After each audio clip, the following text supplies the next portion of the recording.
Get this going and I will leave this. And then I can take my sunglasses off because I won't see any longer. How are you? Good, how are you? Well, I'm Forrest. Forrest, Kathy, Kathy, pleasure to meet you. Nice to meet you. Nice to meet you.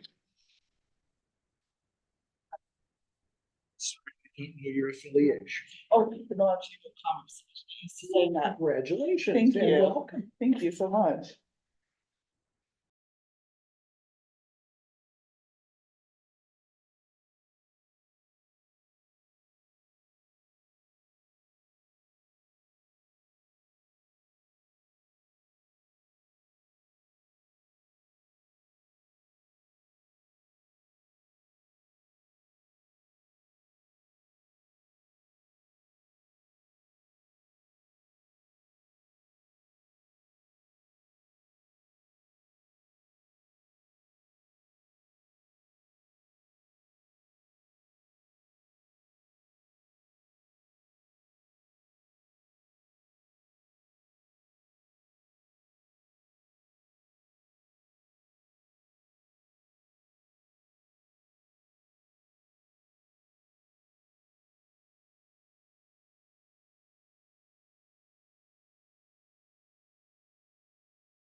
Hello, Roger.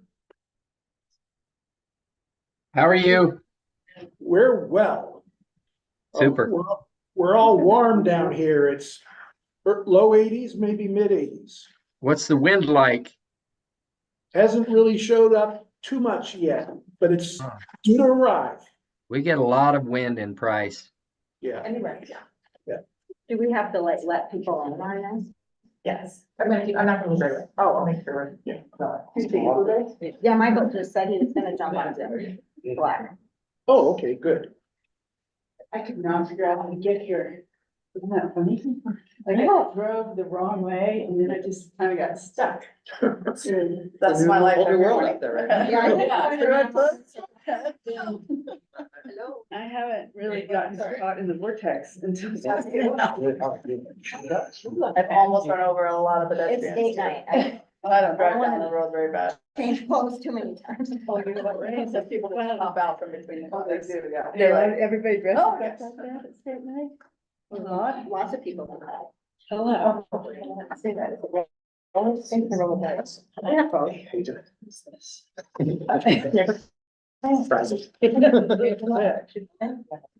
Oh, I just. I know. Hello. Hi, how are you? Yeah, that's good. I'd like to be It's like a Facebook I have another meeting Got at obviously, I 4. had to cover it up. They're having an interview and I want to be there for that. But your presentation actually. How do you want to So set up? so just whenever they did for you. Yeah, it's getting busy again. Well, I'm gonna leave shares where they go. As long as necessary. You should be able to log into the meeting, right? And then I think you can share. I don't think there's any. Okay. Talking with Lonnie's how we try to help. Okay, let me try this. yeah, you like log into the Zoom. I'm excited. Right, is your echo? Yeah. Turn off the live feed too. As long as you're blacked up. I am very excited. But you look kind of like a rock star, so I like it. So I'm gonna leave this out. This is just the, this is the packet. Yeah, or Here we like go. rent out space for people like you guys, or just like up and have like nice coffee next door where it's like. Are you, Everything's okay, actually Ashley, use that with that, or It's you? your process. We'll work on that. Okay. One sec, I'm gonna log in. She meant crap. That's what, oh gosh darn. Oh, Gee what, golly. I don't know how, what's the internet? Just like make it. Yes. make it. It's out for like Okay. hours. Yeah, when you get, Yeah, when you get higher, you get. Gee whiz, golly lolly. Grand guest. Oh shit. Yeah, yeah. Will that work? Yeah. It's the same thing as the nuclear codes, 000000. I think they're. No one would ever guess Yeah, it. or we could have like, Okay, yeah, we'll talk about. Are we recording yet? We are. so we're gonna call this meeting to order. Thank you all for being here in the room where it's nice and comfortably warm. And thank you for joining us online. We're gonna begin with introductions.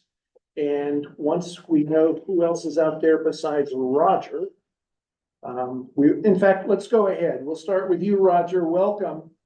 Thank you. And would you say a little bit about your role and how you're connected with us? Sure, you bet. So Roger Coyle, I am with the SBDC, the Small Business Development Center, and I'm stationed out of Price.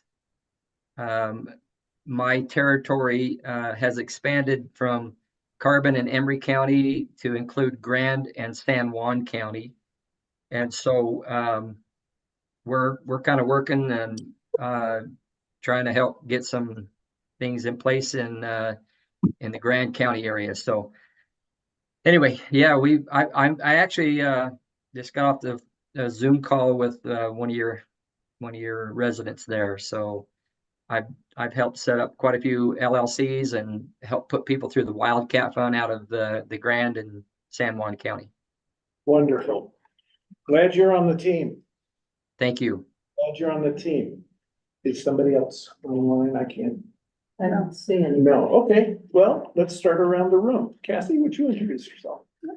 Cassie Oliver, the new executive director of the Chamber of Commerce. Yay.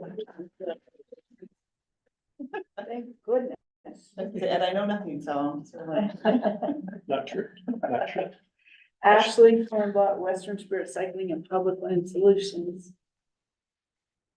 Chris Wilson, member of the board, private sector, and Kurt Kopp. Rob Walker, Moab Community Child Care, acting executive director. And my partner in crime, Nikki Wilson, will join us in a little bit. She's the director of child care operations. Wonderful. And you can admit that you are an alum of this board. Former EDAB member, Yeah. founding EDAB member. Back when- Yeah. You're pretty proud of that. Ben Frederick, Grand County Economic Development Department Director. Katie Murphy, Grand County Planning Department. Jasmine Duncan, Newcastle Valley, non-voting member of this board. Mary McCann, non-voting member, and County Commission. Forrest Rogers, Moab Museum, and chair of this board. Skyway, Grand County Economic Development. Shayla Bryant, and I'm the chamber representative, voting member of the party. Wonderful. This is a great team, Roger, that you'll get to meet in person when you come down on one of your several trips down here.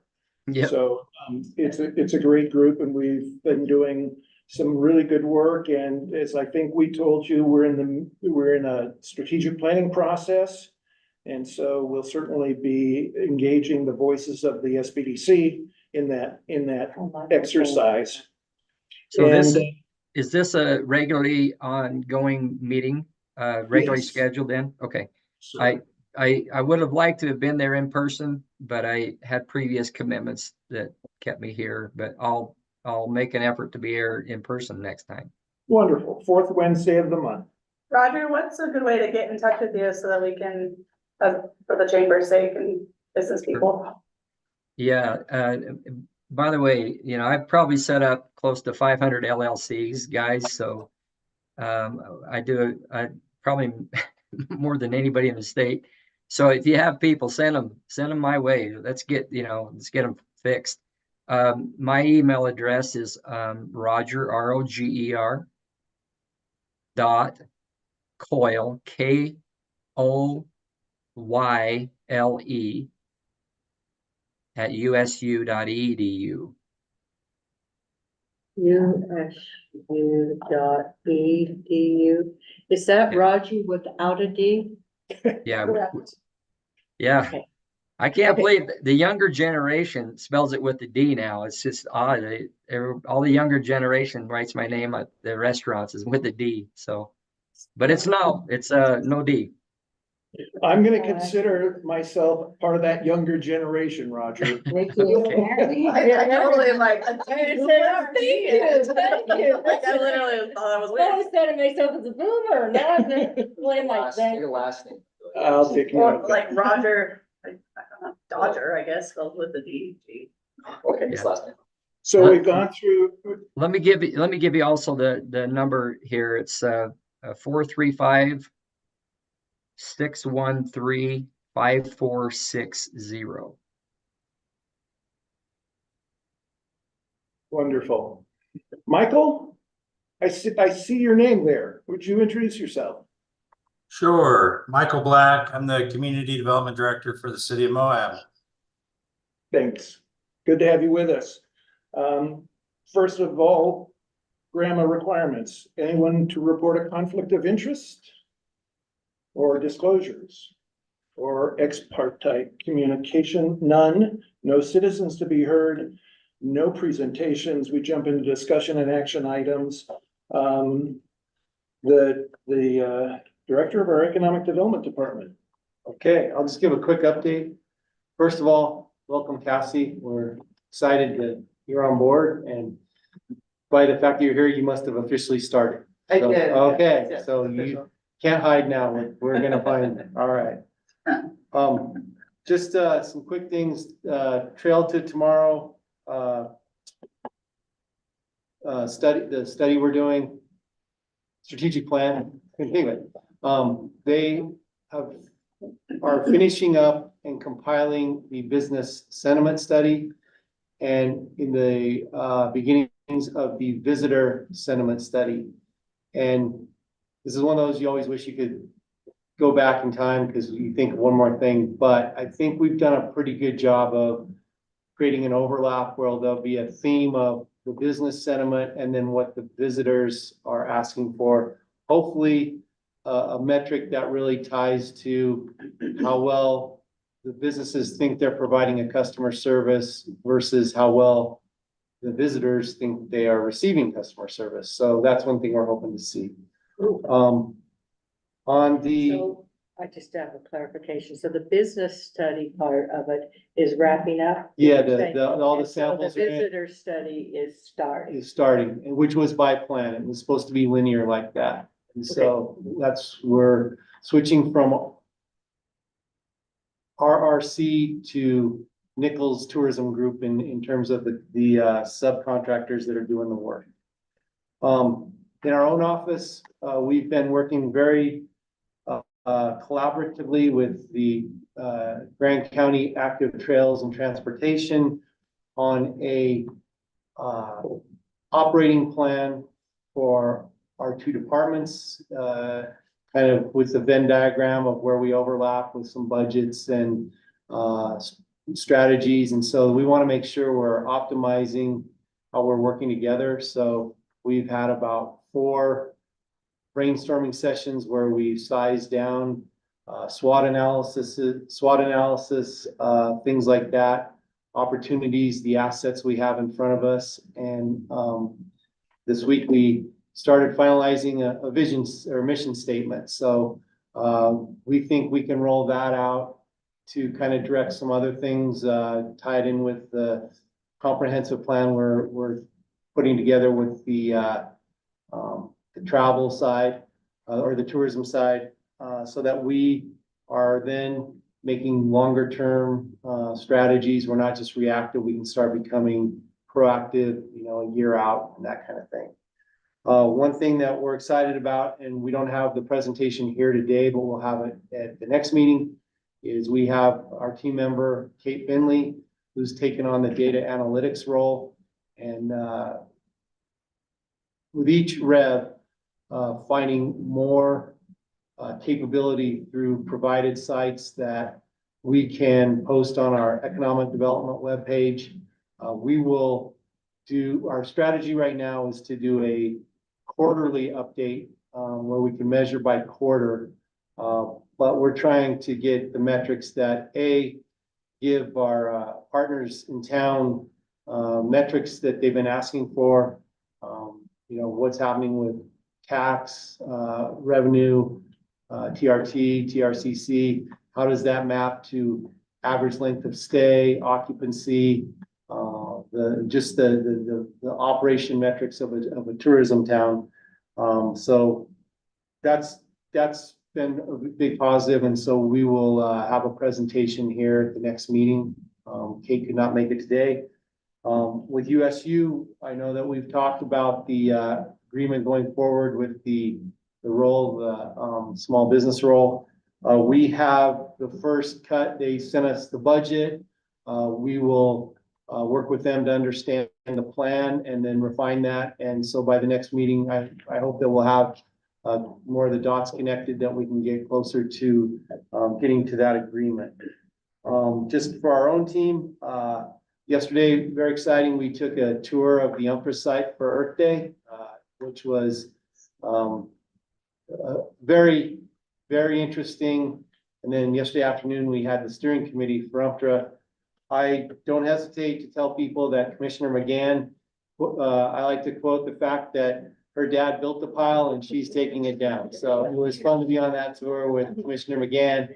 And it's exciting, especially because the museum is going to do the story of uranium. So we'll come to Mary to understand who's in some photos and understand some other things. But, definitely an important part of this history and something we should really understand. So I don't take up too much time. Unless anyone has any questions, I think that's where we're at right now.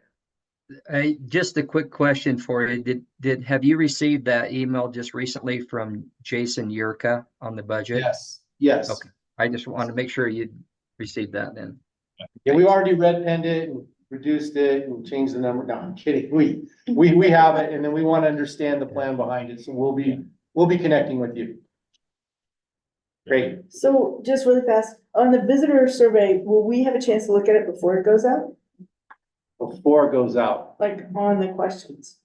I mean, I think we have, you have a draft, right? I couldn't get one. Yeah. We were not planning on, I think, floating that one through. I think there was another one that you got looked into. Yeah. I don't The remember. one that our own EDD survey, definitely, that we try and, that we test ran at Jeep Safari, but Right. we, Well, let's see, I mean, I just think it's our one shot, so, and I think the idea of measuring like what the business is roughing, but there's also a sort of bigger macro picture maybe that we wanna make sure gets covered. So if why don't possible, you come see us on that? Okay, This okay. is mini revs and, I mean, this is taking 300 lines of questions down to something that someone Wow. would actually fill out okay, well, with a definite strategy to it. okay, well, if you're feeling good. Yeah. And then the other one was, on the metrics, you know, one of the biggest problems in measuring travel advertising versus reality is that lag time in the decision of when someone is deciding to travel. And so you might have a certain number of customers that show up because they heard about it last week and decided, and you might have people that have been planning for 3 years or whatever to come. So I don't know if there's a way to try to, and maybe those two things are linked together. Maybe we can find out more about that curve of how people decide in the visitor survey, like, when did you hear about Mars? I don't know. There's definitely questions on that scope in there, and Great, like Ben said, it's kind of this extremely elaborate web of okay, answering one question, then you get filtered to here. got it. But yeah, if anybody's interested in seeing this or looking at it, please come by our office. We will. Okay, So we don't go down a rat hole for 2 hours, I will just say this. Our survey was very strategic to understand how we line up, and it very much ties into the work you're doing.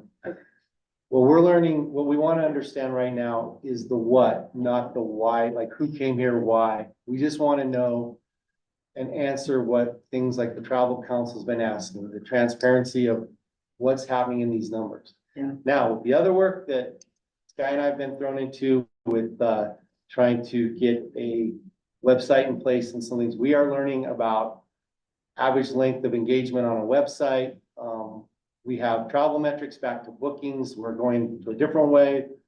So we are starting to understand the very complex model of coming here and trying to figure out, okay, how can we reactively go draw more, especially for the things you're talking about when there's a slow guide season or something, how do we push and say, come now? So but we can talk about that in our office. that's awesome, great job. And a quick little just update on the EDAB bylaws and modifications, because it's still a pending project.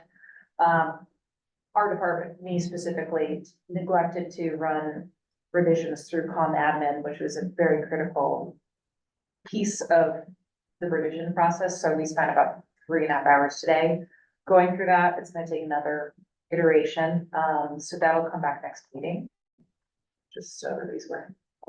So looking at what was in our packet, it looked like there were also some kind of already set up things that the state had for the board, for the rural county. Yeah, I think I put some info in there just as reference material for the discussion on that. Like the length of terms and everything that they had spelled out. Yeah. Is that gonna change anything that we decided on? No, and really what we're working through is just the very specific and appropriate way to revise, like, the resolution in front of the bylaws. We're really not changing anything that this board has already discussed and sort of feels good about. So it's just, the skill that is writing resolutions. It's a skill. Yeah, just a reminder for everybody at the last meeting, we did endorse the language that had been prepared. After our first conversation, it went to the county attorney who was with us and said there are a few tweaks. And we now have to make some more tweaks, but there are more formalities in terms of Correct. process. Correct. So, And language in the resolution. right, okay. Even though it seems tedious, sometimes those little details are so important when you run up against an issue that. Yeah. You know, you go, oh, shoot, I wish that was clear. So even though it takes a long time, I think in the long run, it saves. them. It's worthwhile. It's Of absolutely, course, can I have one other thing to my update? I don't know. We participated in the spring spruce up, which a lot of people in our office really helped support on that. And I gotta tell you, that was a really neat event. Was able to start the voluntourism model by having a friend bring her 3 daughters over from Denver. They planted cottonwoods down in the anonymous bike park, pulled weeds. They want to come back. But I think there was 7 projects, including motorized trails, good turnout, great event. And so really want to have everyone know about that and support it and keep growing that, both in the spring season and if we can do it in the shoulder season when we're slow around here, that'd be fantastic. So shout out to Colin Topper and all the people that worked so hard on it. See, and I have one last one too, because I'm gonna actually be popping out a little bit early. We are welcoming, a minority mountain biking group, which is why I'm popping out. We're hosting their, Welcome to Moab dinner over at the Mark, at 5 today, and they're gonna be here a week. And only 3 or 4 of them have ever been to this area. So we've been working hard to sort of meet and greet them with a lot of amazing guides to have a really amazing experience and restaurants in town. So, if you see them around town, high five. They're super excited to experience the area. And Sky said we, but she's driven this mainly, so Sky gets big props for this whole project. You meant to say restaurants and museum. And museum. Okay. They can't ride every day for 5 Right. days. Julie, did you want? Might need some financial advice too. They probably need a roller skate. For the chamber. Pickleball on the non-pickleball courts. Are they bringing kids? Oh, my God. No. Okay, we digress. Okay, we got it covered. We're gonna shift to Ashley for her to lead this discussion about our visitor product mix. She's put together a great document and has a PowerPoint to lead us through. Ashley, before you start, I want to let Melissa Stocks introduce herself, if she's still there. Look at that. I know she was having some sciatica problems, so. And then Katie, do you have a report on behalf of the planning zoning department? Is there something? Yeah, I don't think there's anything particularly to report right now. We're going through our general plan, land use code chapter update. That's kind of the biggest thing that's happening right now, working with consultants on that. We do have the development pause that was voted on by the county. So we're taking a moment to update our land use code and, you know, just kind of get all our ducks in a row before we sort of move forward with more development. So that's kind of like big projects, long-term planning right now. Wonderful. That's a good name for the department then. Ashley put a lot of time and energy into the thinking and has made this a variation of a version of this presentation to the Travel Council Advisory Board, correct? Yes. Okay. This one's better. Much better, and it's not rushed. Yeah, that was a little different. All right, let's see if I can control this from here. Yes, look at that. Okay, so I think one of our challenges, this topic is about the Moab economy and really looking at the visitor economy and how that works and breaking it down. And starting by looking at these 3 components, the product mix, who the customer is, and what the Moab brand is. And the idea is that if we want to grow or maintain our healthy economy, understanding the nuts and bolts is really helpful. Because a lot of things are kind of at a 40,000 foot level, and so we're trying to break it down a bit from there. So I'm gonna go kind of fast, but if I just feel free to say what at any time. Okay, so by product mix, in Moab, I don't know how to move this. Move it. All right, can I get rid of it? You hit the little bar on the left side There we at the go. top, it shrinks down. It shrank. Okay, so, for anybody, if you put the business lens on Moab and say, what is our business? What is the business of Moab? You know, it's really important to understand the relationship between the customers and the product. So we need to make sure that what we're offering here in Moab and what we offer is experiences, mostly outdoor experiences and a really good museum. And so we are offering these types of experiences, and how are we letting customers know what those experiences are and making sure that we meet their expectations, right? So, because if your customer is confused or you're not meeting their expectations, it's hard to succeed.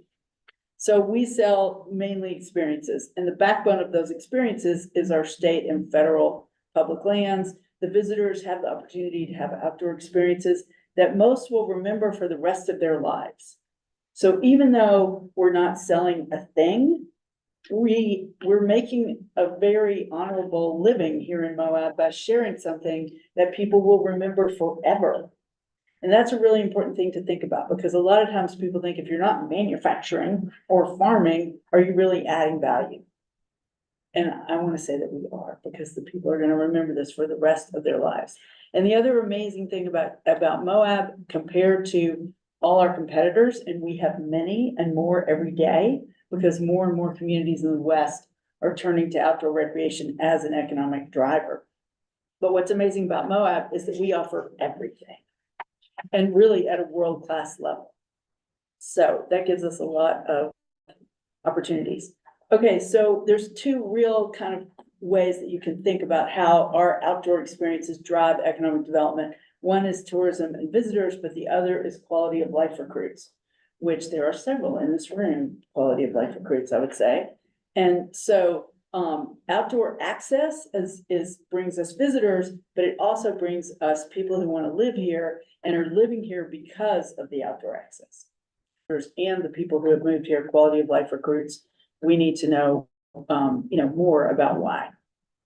So this is a quick breakdown of our broad experiences, and it's not meant to be comprehensive, and you could argue about beginner intermediate all day long, but I'm trying to give a little example of all the types of things that people come here to do. And I think this is going to track a little bit the visitor survey in terms of talking about sightseeing versus hiking versus paddling or biking or OHV or other activities. And so in every category, we have an entry-level activity for the person, and we also have you're a badass expert, world-renowned, whatever is the activity, and you still want to come to Moab and do that activity. And that's pretty amazing. Not many places have that, hardly anywhere, maybe Chamonix. Okay, so this is a little complicated, but what we want to look at, there's two really broad categories: the sightseers, which are people happy to be called tourists, and the adventurers, people who would probably be insulted by being called a tourist. So on the sightseer side, these folks have been to Paris or Rome or Santa Fe or wherever, and they decide to come see our Red Rock Arches, and they are generally not prepared to do a really hard activity or a activity that requires specific equipment. They definitely fit in that soft adventure place. And the places where those people interact, they go to the MIC and ask, what should I do, right? Those people see them and a lot. So that's that category of sightseers. This other category of adventurers, they show up here with specific equipment, sometimes tens of thousands of dollars worth of specific equipment. And they have been training to do their thing. And this is coming to Moab is a major goal for them. And then there's this overlap. I couldn't really make the Venn diagram show a different color. But the overlap are people who are a little bit in the middle. They might go on a day trip of mountain biking, but they didn't bring a mountain bike here. Or they aren't planning to rent one. They don't ride a mountain bike regularly, but they're in Moab, so they're going to try it.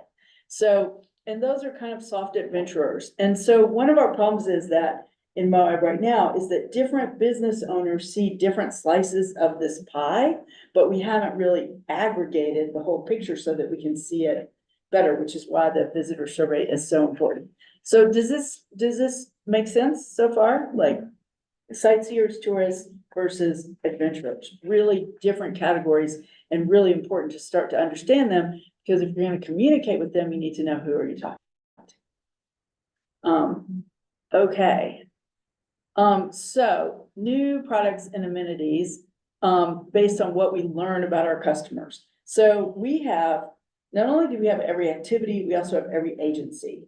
And one of the brilliant things about Trail Mix, when it was first created, is because it was a county-sponsored committees, the agencies all had an obligation to show up. So Trail Mix was uniquely successful thing because the Park Service came and the Forest Service came, and the original folks that started Trail Mix, and particularly Sandy Freethy, ran a very tight meeting. And they made sure that if you're the Forest Service guy and you said you were gonna do X, Y, Z at the last meeting, she's like, did you do it? You had a month. I mean, she was amazing.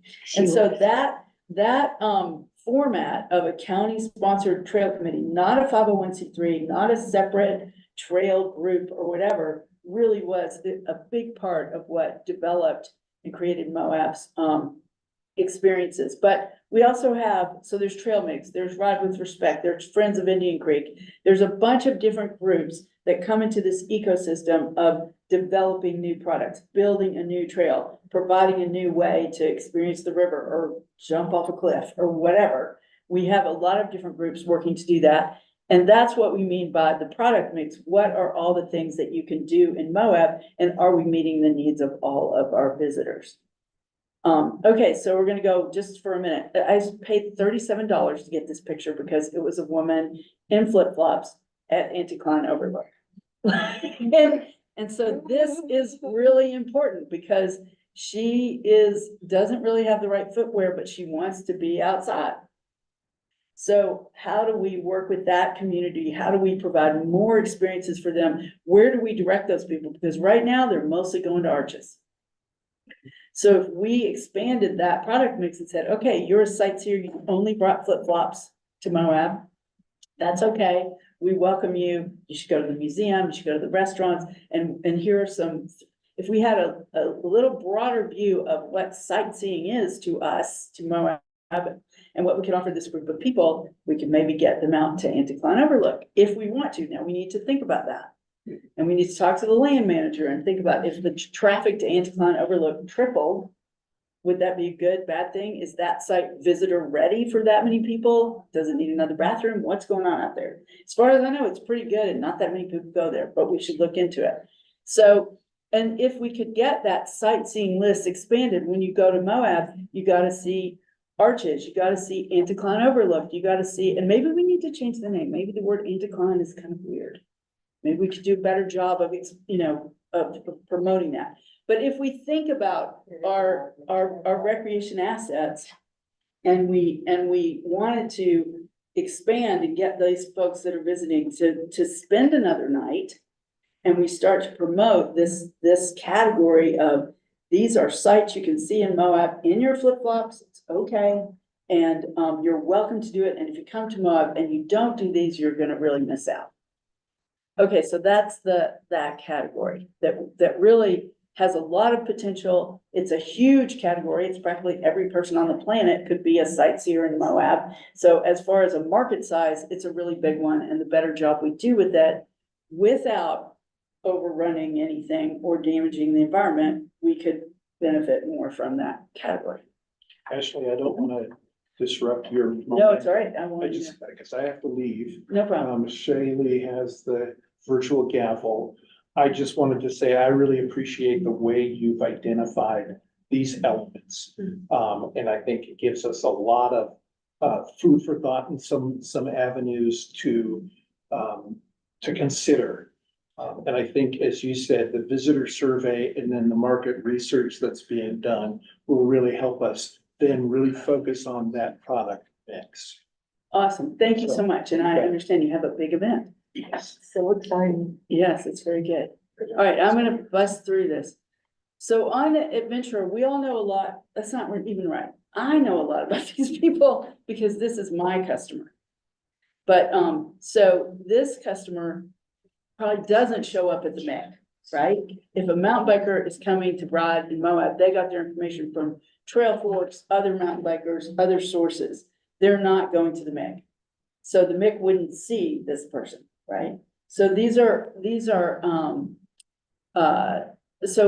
all, we have all these incredible categories from skiing to kayaking. And even just thinking about the spring spruce up, that's something like the electric light parade. We could almost invite people to come to that, because a key thing about these adventurers, they feel like this is their Moab. This is their trail system. They feel a relationship to the recreation assets, to the landscape in Moab, and that's an ownership thing. And that's why we shouldn't call them tourists. We should welcome them as fellow adventurers. They aren't lucky enough to live here, but they are really here for a reason. So it's a little bit, it's another reason why we need to speak to them possibly in a different way. Okay, the overlappers, a little bit complicated because you want to encourage and invite the people who've never been four-wheeling or never been mountain biking or never been paddling to go paddling. And we want to make sure, I think that we have some entities in town that are doing this, that are kind of the soft adventure places that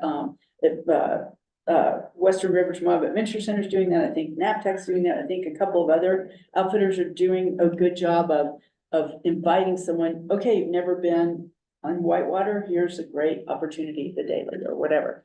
So it is a little bit of a third category that we still have to kind of look at. Okay, so what does all this mean for the Moab brand?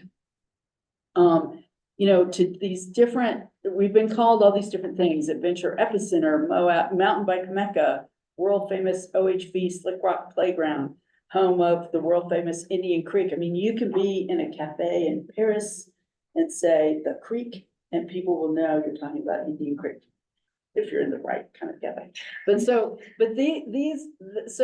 I mean, this is huge. We have a brand that has all these tentacles, like different, that's reaching all these different groups, and boulderers are different from climbers. And, you know, there's just so that we have a wealth of, we have a relationship already with all these people. And so what are we really doing to nurture that relationship with these adventurers who feel this connection to Moab? And even if they haven't been there yet, we are on their list. And what do we need to move up on their list? And what do we need to make sure we're staying on their list? So it's a real, it's a high-class problem to have an opportunity to communicate with people who already have a relationship with your brand. Okay, so then, whoops. So opportunities to optimize the Moab brand through this experience in product management. This is a tricky thing, and it's hard to meet people's expectations. So if we did more work helping people understand what is the beginner thing, what is the advanced thing, what is the middle thing, there's a lot of opportunity to better communicate in that category too, because you don't want someone in over their head, and at the same time, you don't want, a lot of times people get into trouble, the whole recreate responsibly thing. A lot of times irresponsible recreation happens because a person it's either not meeting their expectations, so they want to make it more fun by doing something crazy, or it's over their head and they want a shortcut to get back. And so you can often control people's behavior on the landscape by making sure you're meeting their expectation. So carrots instead of sticks is where that is kind of going. Okay, let's see. So, yeah, I think that we've been on this continuum of like more advertising equals growing business, but oh, that's bad for locals and bad for the environment. And the needle only goes like that. And it's way more complicated than that. And there is an opportunity to have a very strong, enduring Moab economy that is consistent and that works well and has opportunities for growth, that at the same time is taking care of needs of residents and protecting our backcountry. It is not just more advertising equals more business. It's a little bit deeper than that. We need to be thinking about all aspects of how the Moab economy works and improving the products as well as the marketing and doing it in a thoughtful way that works with our land managers and that prepares the community for that type of growth. And I think a really good example is this idea we've been working with on the chamber of really promoting the electric light parade. The stores are open, the hotels are open. Let's make that more of a everybody's welcome event instead of just a potluck. That's my story. Shayla's had to listen to it twice. Actually, no, but we didn't get this presentation. No, Well done. Thank you. Well, Yeah, yeah.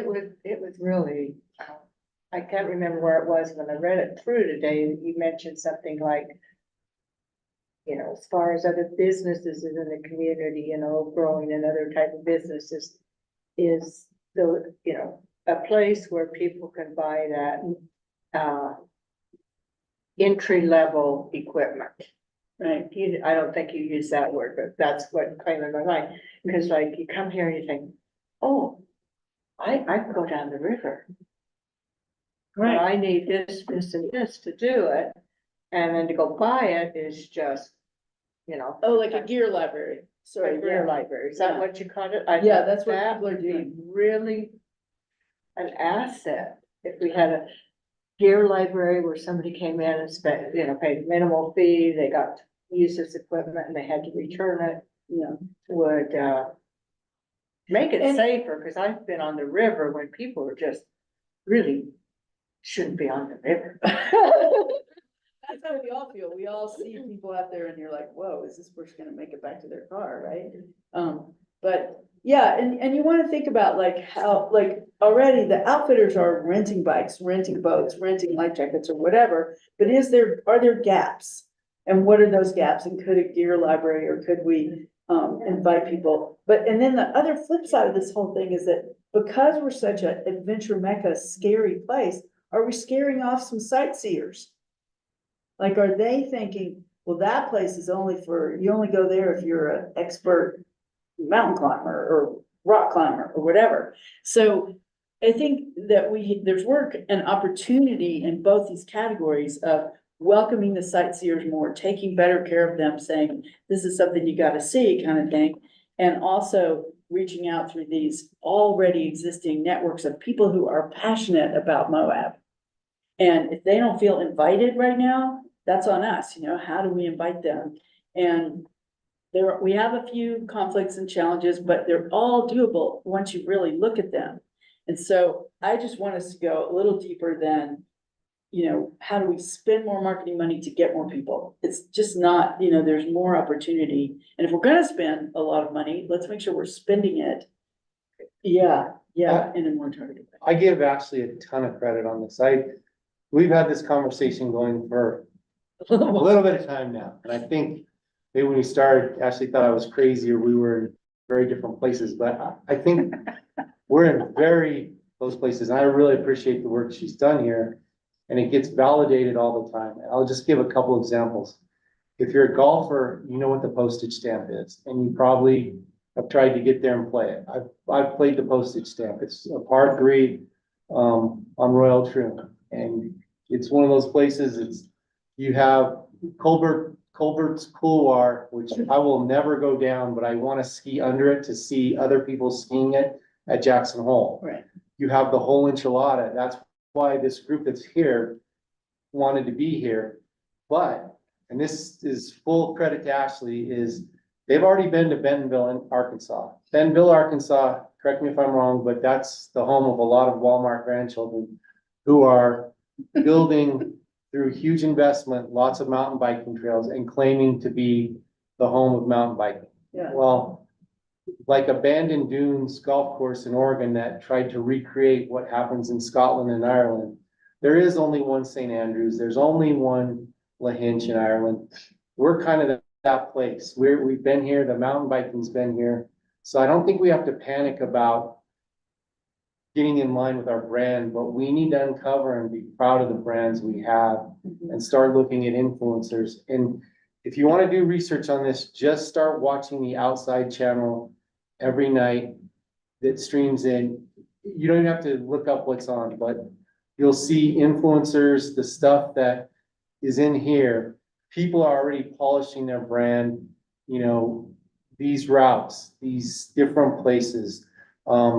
We are looking at a lot of websites right now because we want to have a website for the travel side, Discover Moab, that we bring up to date. So we're looking at things like Wyoming. Well, they're bringing in the Jimmy Chins and these influencers. So we're on that. We're in that game. Yeah. I had a thought after the travel council meeting of like, I know that it costs money to like open new trails and keep these trails well maintained and everything, but I know without a doubt, we have businesses that would sponsor a trail for 1 year at a time to pay the cost of some of that maintenance and some of the like, I don't know, that's a way to incorporate some of the businesses in town.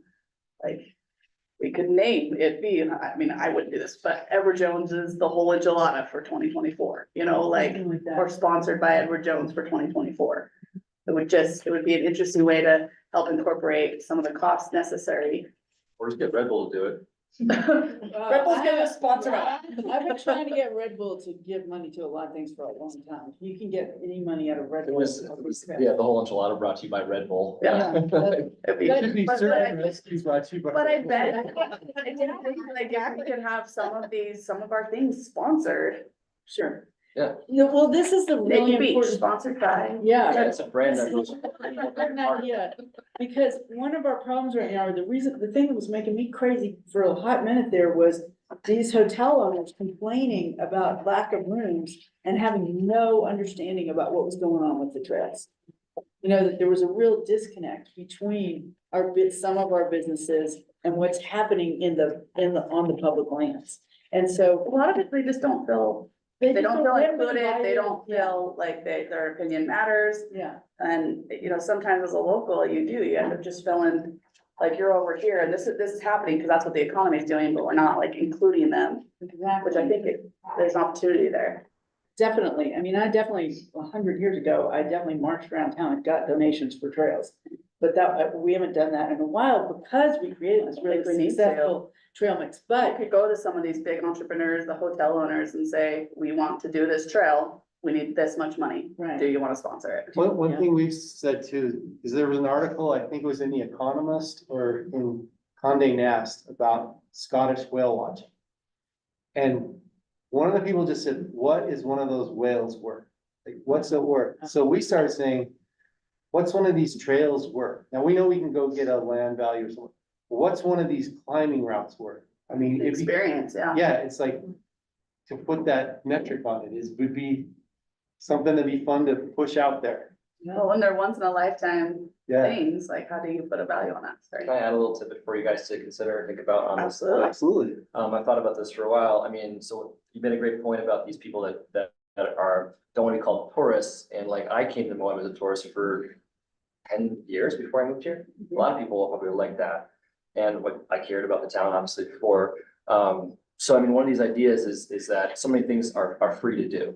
You know, you go on all these trails, they're free, you know, Right. if you bring your own stuff, it's free. Right. Like a lot of people I think would love to contribute, like the Metropolitan Museum of Art is free, but they say $20, please. Yeah, You know, and everybody gives $20. yeah, If there's a way we could legally add some kind of kiosk or some like suggested donation, yeah. like, you know, the amount Help of keep our people, parks beautiful. the amount of Through people, trails, that yes, could be a donations. significant I amount don't of know if that's money. even legal. I just feel like, yeah, I don't know how. It's we legal, but it hasn't been very effective. We've We have tried it. It's not as Oh, yeah? effective as you Yeah. think. There's a lot of reasons now, because people don't have cash. Oh, but yeah, you can have a We credit could card do the- machine. Have Or- a or- Venmo. But then A that's. Venmo, I think Venmo. thing right on it. QR code. But I know QR honestly, code. That's just. That's good. But I mean, it's really important points and Well, and I think a lot of times people that are outdoorsy, like you have a huge gap in economic standing Sure. of people that like to do these outdoor Yeah. things. You have the people that's their whole life and they work jobs just to bicycle. right. They're probably not gonna donate. Well, you never know. Yeah. Well, we have tried, both these things, like we've asked 100 years ago, no, 25 years ago, when I first moved here, we asked businesses. Getting older. I know, I'm so old. We've contributed, we've asked them to contribute to the trails. But luckily, we came up with the trail mix model that then was able to get all these grants. And so, and big grants, the grants that built the bike path up to 313, that was millions of dollars, the grant out so there are, but what you're all saying and what we need to keep trying to do is this connecting piece, right? Whether it's through money or other ways, mostly money maybe, but people want to feel ownership. They want to feel asked. They want to feel included. Our businesses want to feel included. All our visitors want to feel like they're contributing. And that's why I think like there's many things that we can do. And I know, I'm not even sure what we're supposed to do next on this agenda, but, That's fine, I'll take care of it, but. okay. but, I get what you're saying. How do we connect with them of Yeah. saying, make Moab your home away from home? right. Like they already feel connected. How do Right. we make it feel like we are accepting of that? Right. Instead And of the- being like. Because "Okay." the threats are, one, that we piss some people off. There's been people who have been here and had a bad time. And we have a problem right now with, there is an in-town motorized conflict still that we're all working on. But the reality is that some people in the motorized community think we don't want them to come. And some people in the non-motorized people think we've sold out to the motorized. So that is a real problem. And then there is this whole business of, shoulder seasons and that piece of it that we've been talking about, and how do we work that angle? So, and the other problem is that literally dozens of communities are trying to take a page from our book. They're both attracting tourists and attracting quality of life and business investment through outdoor access. Now, they're all gonna do okay. Natarita is building some trails and some people are buying houses in Natarita. Farmington, New Mexico is fluffing up their OHV trails and some people are going there. And that's gonna be happening all over the place. We are still the pinnacle in the United States and maybe the world, really. But we just need to get our act together a little bit better, be more cohesive, invite people. And I think there's all this work to do in these different categories. And I think the chamber has some, you guys have some, there's all these different pieces, the travel council, but I think we can do it. One thing you mentioned was that a lot of the adventure side of the visitors, they're not finding out about Moab from sort of basic media. Right, They're on specialized media. Right. Whether it's like their Instagram and the people they're following there, or whether it's like, I don't know, a climber, sort of like Mountain Project. There's all these forums Right. online where you get information and things like that. So, I mean, I guess the question would be like, are we engaging those people where they're looking for information We about are. Moab? Because if we're We are trying to definitely looking at what send we are information to exploring them, it's really starting specific. the influencer model. I mean, when you Yeah. see the Wyoming, and we'll send you the I thing. was there when Jimmy Chin was filming Yeah, last year. But I mean, not everyone knows who Yeah. Jimmy Chin is, but those of us who do, like, oh, that's Jimmy Chin. Yeah. And we've talked a lot about the influencer model, like a lot of us, when we go do stuff, it's our influencers that maybe somewhere else that are telling us Like, where the they're ride here. is. I don't know if you're in touch with them, but like. We're working on Steph that. Davis, Yeah. This Pam is Sharp, the Pat, thing. like, There we have are local 30 people in Moab that know influencers. Jimmy Chin personally. Yeah. Right, and so we already have the connections, but nobody's asked them. Like, so if we focused on the climbing community and said, hey, what's going on? What do you need? Usually they need a few more bathrooms hither and thither, and they need Okay, better better trails to areas. there's different things that they need physically on the ground to be ready to welcome more people. And there's the whole Bears Ears management plan, which we won't talk about, but there's issues that we need to help them with. And then as we address those, then there's also this, all right, now how do we get the word out that this good thing is happening? That Moab has taken this step and is doing this thing. Like, we're gonna have it a layup when we do, God, we gotta change the name, but Mud Flats, working title, I'm hoping, of the new trail system, south of town. That's gonna be really awesome. I know, it's a really bad name. So, Great name for OHV. but that is gonna be something that we're gonna crush it, because all the NICA, the high school mountain bike race is gonna happen out there. All those kids are gonna ride it, blah, blah, blah. But how do we get the business, when we open that trail I system? have to Maybe step we out find a for way for 10 the minutes chamber. and I'll be back, but I have to No Good luck worries. on it. Good luck with the interview. No problem. I'll be right back. Well, I'm excited, I'm gonna speak for all of you, but I'm excited about the direction our strategic planning's going and stuff with Ashley. I think this is on point and it's. As a next step, is it okay if I present this to our advertising company? Definitely. Okay. I'm That will happy to happen, help this- with that will it. happen this week as they're here, so. But also say we want to sponsor trails. That's so Okay. important. Well, thinking about that, that, I know a guy who knows something about sponsorship. yeah, there we go.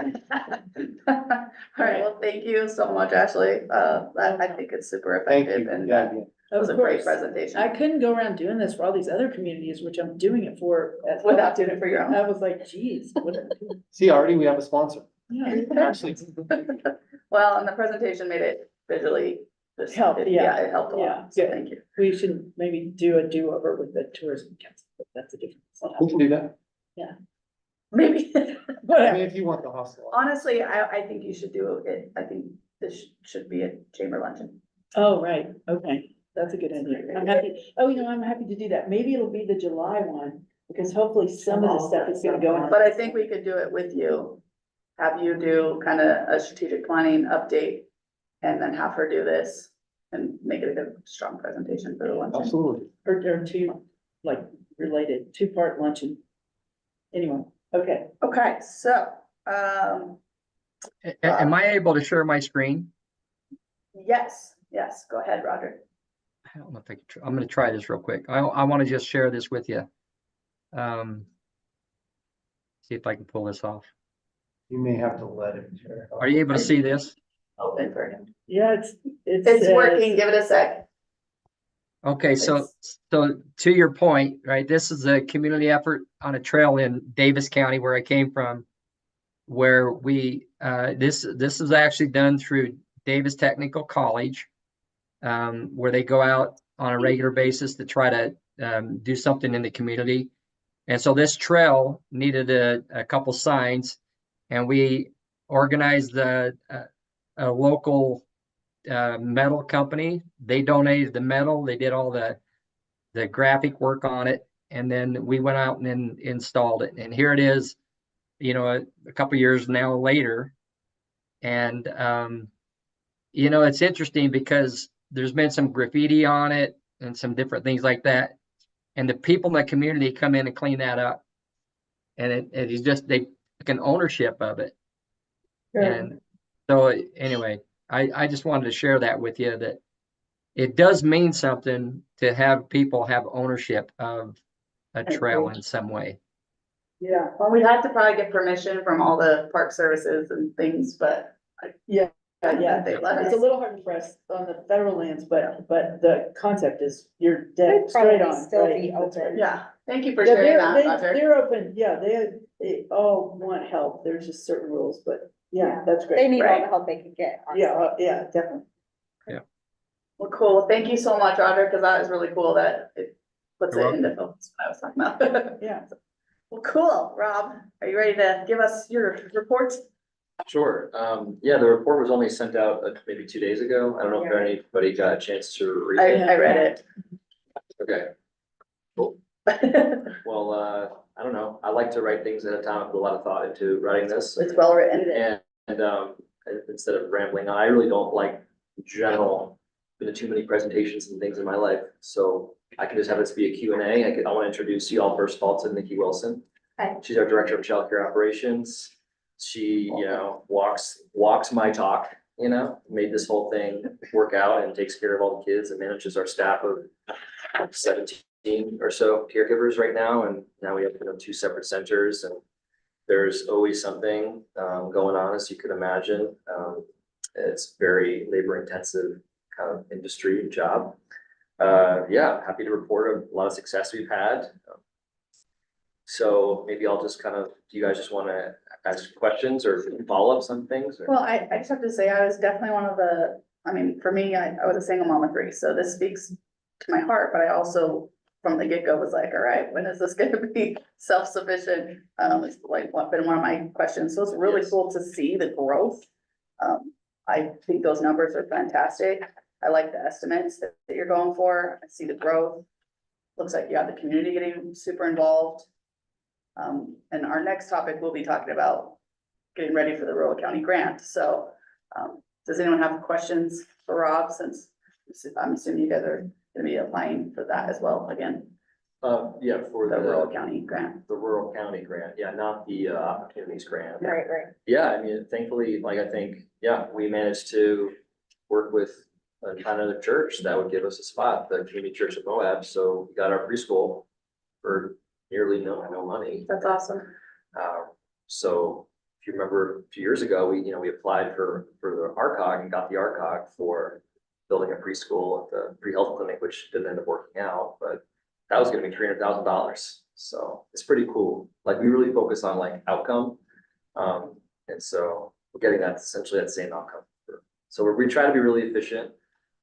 We are very efficient on costs. And I think 90% or more of our costs are just direct wages. And when I go to the center, I was there today helping out, and I don't know if you can imagine a room full of, infants, 6 or 9 months.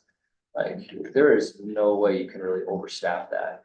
Like, it's really, I'm always like, I'm looking at the ratios, like, okay, let's do like, 4-to-1, and that can be really hard to even do that. Yeah. So like, I think, like, normal businesses focus on cutting costs. It's like, well, can't really do that.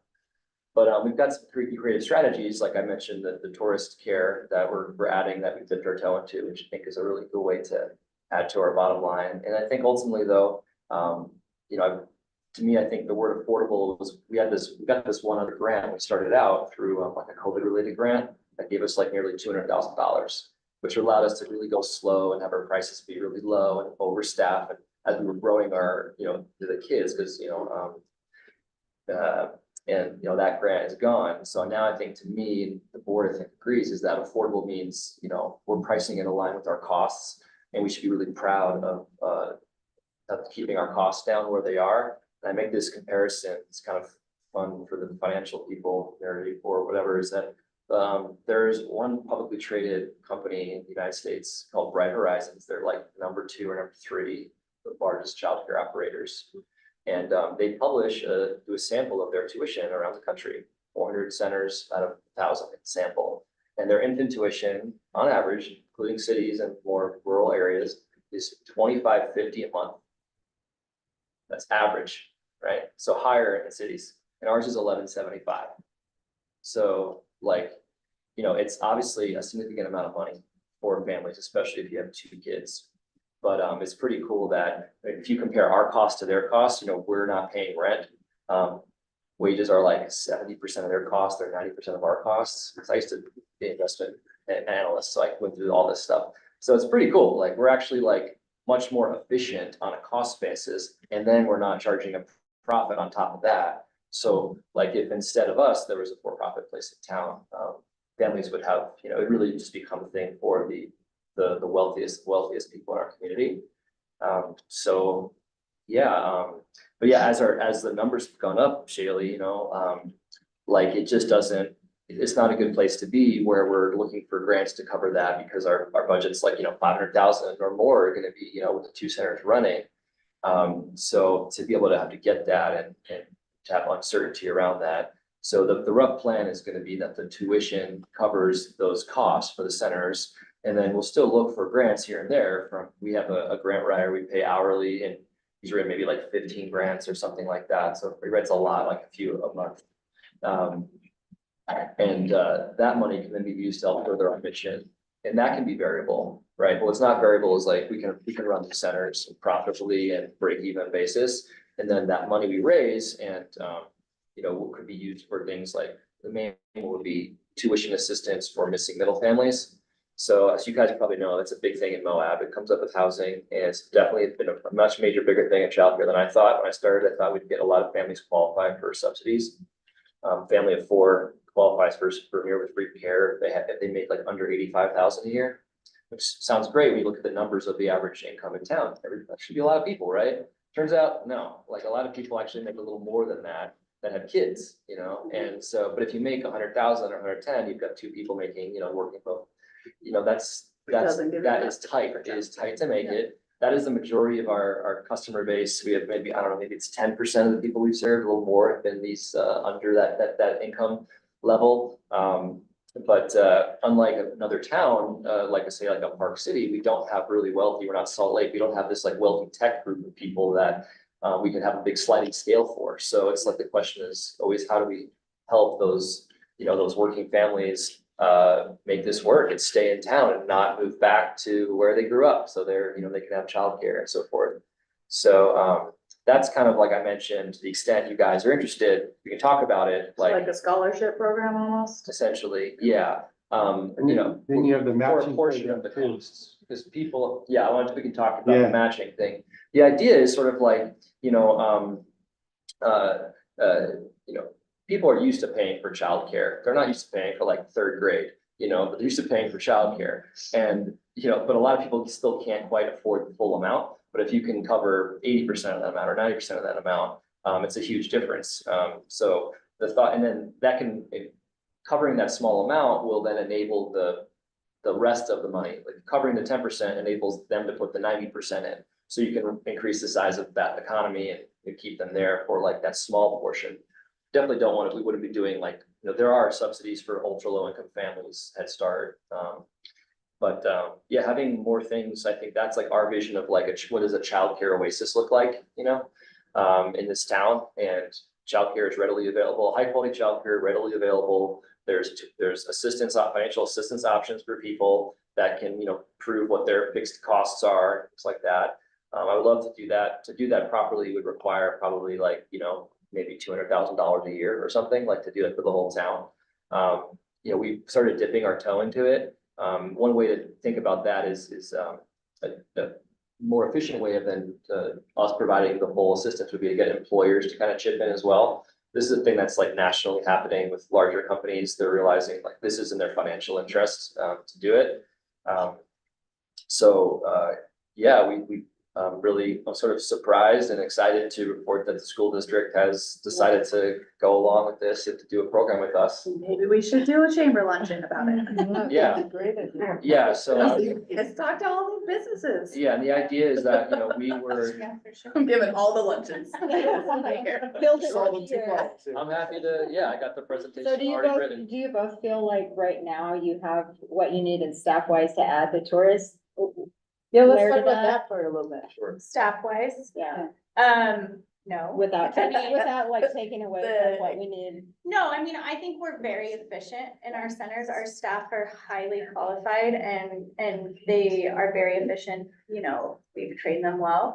And so, yes, we can absolutely take on, some tourist care. However, we have to be strategic about it, and how we're placing our staff. I also don't want to burn staff out. And so, we can always have more staff and I would love to have more staff. Part of high quality childcare is making sure that you have staff that are there, not just enough, right? You have plenty. And so I think we could always have more, but like I said, we had a tourist come in last week actually, and it went really well. They loved it. We loved it. It was fun to get to know a new kiddo. And so we can do Are it. you doing that on like a drop-in basis, or would they be able to set a reservation for that? Set a Because that reservation. might help you too. Mhm. Be a Yeah. sightseer or an adventure? Can take their kids. I was gonna say, Right. They went out and mountain biking, so they did not want their 1-year-old with them. So Yeah. yeah, they were adventuring and they were thrilled, How many employees? So currently we have about 15 employees right now, but several of those employees are part of our Helping Hands program, so they help other providers in town. We work with Sego Lily, Montessori, some of the other in-home daycares, so they're kind of already doing their thing. Yeah. Within my 2 centers that I'm overseeing, we've got about 9 or 10 staff right now, and that works. The infant center is the bulk of my staff. Do you guys offer benefits to your employees? They have paid time off, sick leave. Yeah, we do. So, Our average wages are probably $23 an hour. Yeah, I think the lowest is maybe 21, and then go up there with experience. Yeah, we definitely, I mean, there was no way we'd be able to get the amount of employees we have, without having the higher wages. We've done that early. That was a smart it's obviously makes it hard to make the budget work. Well, But I want to also just to add on the tourist care, the idea is that it Yeah. kind of just fits into the existing center. So we have, say, like our center, if you have 4 staff there, you have, 15 to 20 kids, if you have 1 extra kid, you don't have to necessarily add extra staff for that 1 kid. Same thing with the preschool center. So it's like really financially, like, it makes sense on paper. If we have more demand, we can certainly add more staff for that. These drop-in rates are gonna be probably 3 times what our typical daily rate is, kind of more like a babysitting rate type. The people that have reached out, for instance, we've had like, I think 5 different people reach out, and no one asks what the price is. they don't care. They're They don't When I care. told them the price, everyone's sure. connecting with like hotels and stuff to let people know that there is. Guides or stuff. demand, I don't think- Yeah. Demand won't be our problem. If demand is really strong, like my estimate is there's probably 200,000 or 300,000 under 6-year-olds that come through Moab like each year. Well, that's what I'm just thinking, are there enough people out there that you can add staff?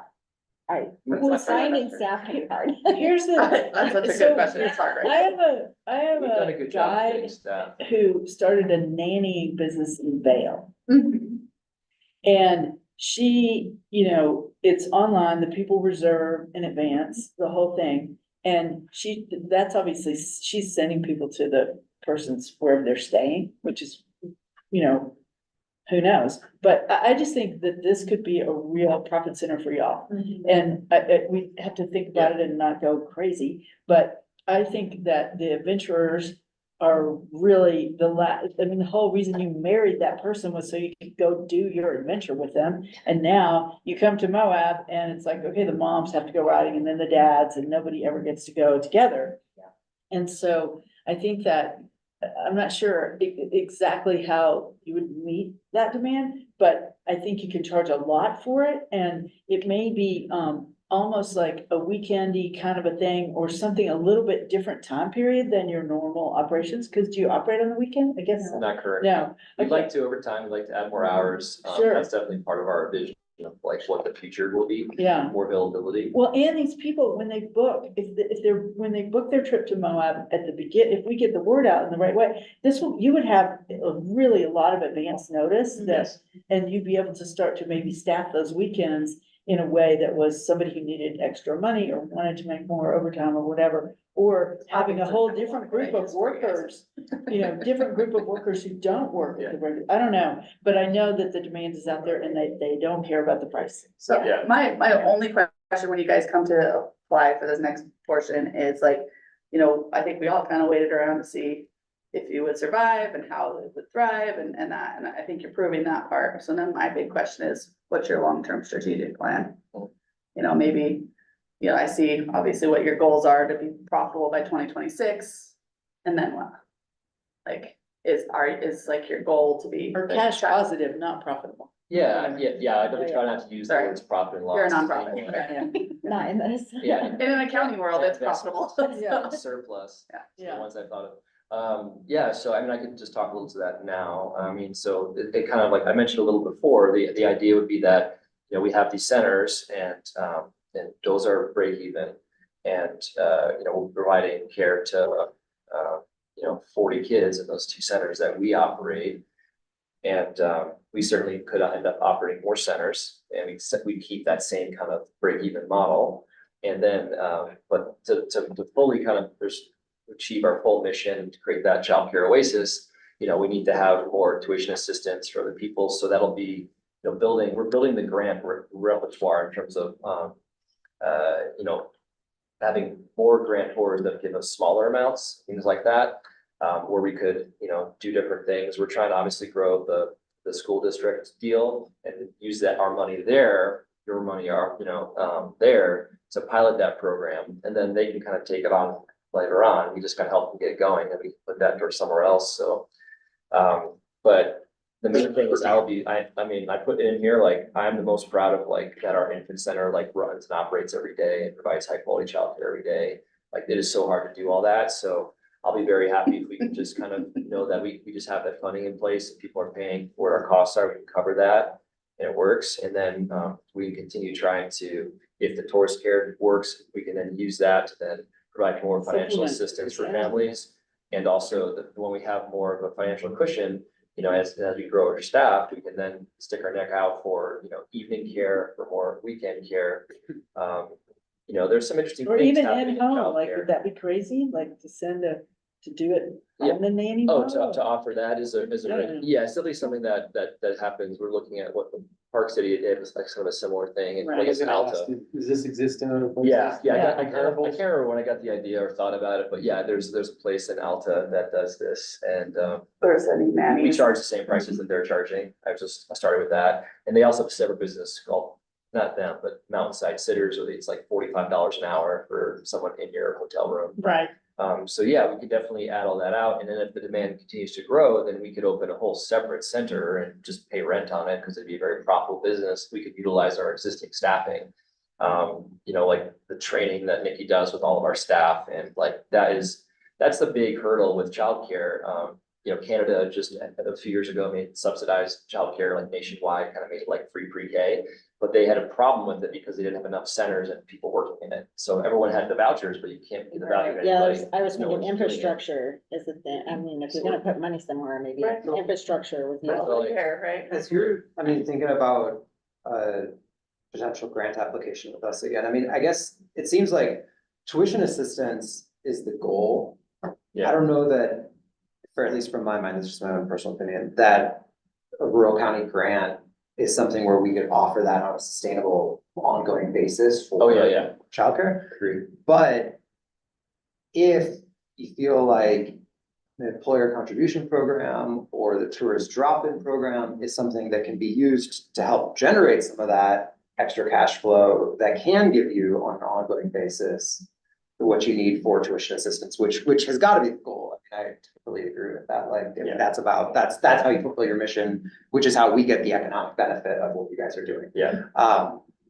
That's the kind of thing that really sounds to me like what grants are for. Right. Like helping build out a new program that can then kick in gear Yeah. and create some cash flow for you guys Yeah. to meet those other goals. So That's why I'm thinking about it. I mean, if you look at the numbers I put in here, if you look at our growth, it's very high, you know, the last several years. The future might be even higher than this, because you think it's come our way.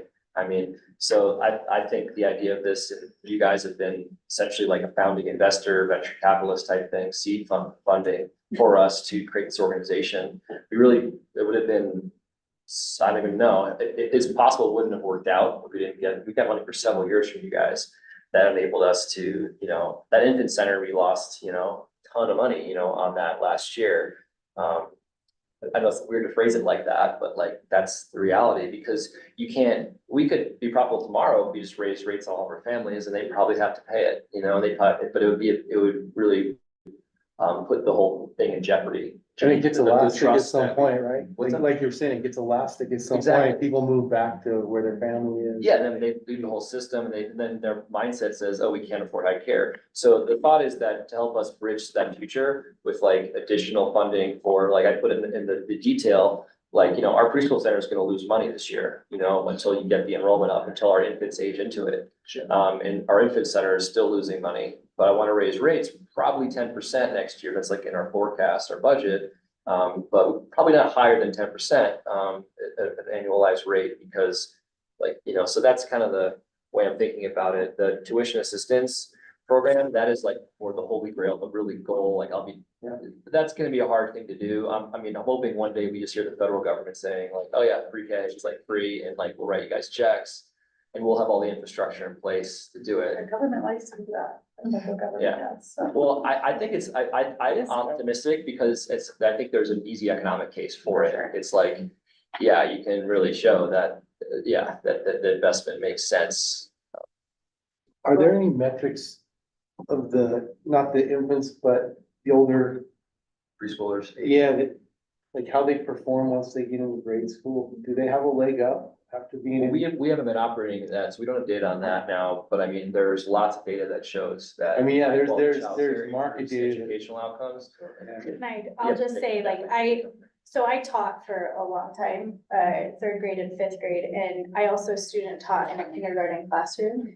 And you can always, I could always tell a child that had, you know, a preschool experience or a high quality, childcare experience where they were being worked with, on a daily basis when they came into kindergarten. So I do think, after we function at what we're doing for a while, you'll see that. And what we're doing, even just the couple weeks that we've been open, we're working with these kiddos 2.5 to 5. With just like really basic skills, but things that are really important that they're not getting maybe at home every day or in other daycares.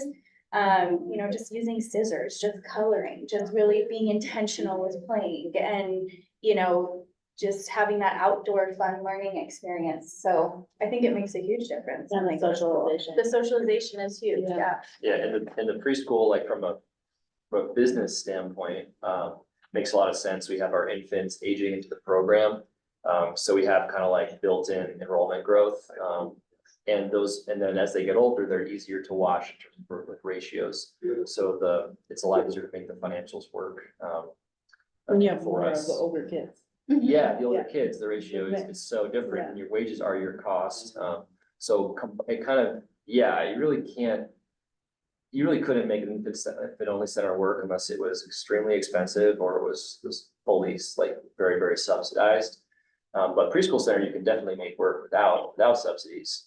But kind of to the earlier points, our demand is, we have a lot of demand for our spots. We just opened this new center. We're already like, pretty full considering we have the pipeline of the infants that will be coming in over the next 6 to 9 months. I feel confident we'll be full by the end of the year, which is good and bad. And if we tomorrow improved tuition assistance and our prices were, a few $100 less than they are, let's say, there would be more demand. There'd be more people that will come out of the woodwork, and that is a good thing for like the outcomes you guys want. It's very costly. We can't do it all at once. But do you guys have what your ask is gonna be this year? I mean, I put in a proposal, in terms of end of this report, where I said, here's our recent use of the funds to date, our expected use of the remaining funds that we've been granted with our 2024 grant. And then I said, here's a potential use of a comparable sized, 2025 award. Okay. Yeah, I can talk to that. I mean, we really appreciate additional support. We think certainly we've had a lot of great success with it. And we feel we can definitely make an impact and, grow our organization and get it to be financially sustainable. I think the program with the school district is really exciting. And then we can try to do something with other businesses. We can, I hear there's a big demand for elder babysitting. Well, it is a big concern. Oh my God. We're not gonna go there now. Just an idea. you mean elder care? Yeah. It's funny, actually, a lot of, Just so someone could have a date with their husband or something. Sometimes you have to leave. oh, you mean watching you don't mean elder care, you mean like kids, like older kids. No, I mean like They're all watching- elderly parents that need, you can't leave them alone. Sure. And so, Yeah, some of the largest That's a whole other- for-profit companies actually combine those two, because it's called care work, and so it's there's something similar there. it's mostly a joke, but. Yeah. It's a real thing. One more avenue to think about in the future. So, But doesn't the Canaanlands, I guess something besides Canaanlands Care Center, right? 'Cause they do a good job of what they do, which is like that inpatient sort of like So full-time. yeah, I was saying just like to relieve Yeah. people when they need. so we can size things. We would love to help having evening care for letting people in or tourists to be like, you can go to dinner or you can do date night, like, it would be great to have that. We haven't gotten a lot of inbound requests for that, like I People kind of don't thought we know it's would. available. Yeah, I think we can. It's not yet. But yeah, we try to be really efficient with our staffing and, we definitely don't like staff our center and hope people show up. Right, you can't do that. But at some point we probably, maybe. Well, that's why we got it out there. If we started communicating through the channels like Trailforks, ad for babysitting in Moab. Like, or whatever, that would be like. Yeah, I think like- that would really, really help. Just had it's.